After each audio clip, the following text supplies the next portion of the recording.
Hello and welcome to this Power BI video. We are continuing our direct query series, and in today's video we are going to see can we actually go ahead and use some date operations on to a date. So can we use format, or can we use year, month, or day function on the date?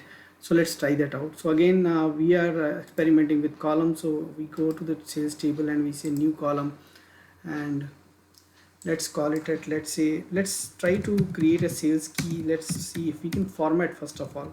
So if I type for FOR, and then if I forcefully even type format, I did not get it. So format function is not supported. So I could have actually done y so that's not supported. So let's see if the year function is supported, and it seems like year function is supported.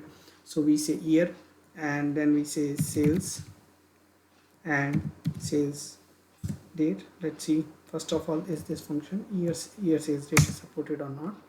So we go ahead and we should have got sales key here. We drag it here, okay, and let's see if it is getting summarized. We say don't summarize.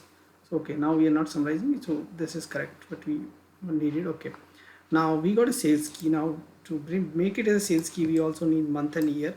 So let's first of all multiply it by 10,000 plus same thing we are going to do month, and then we can copy the sales and sales rate and simply put month, and we can say star 100, and then we say plus day again sales date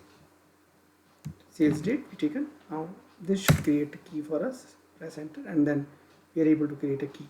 So format is not allowed, but year, month, and day is allowed. So we can do few operations out here. So similarly, hour, minutes, and second functions on time is allowed. So we can utilize those.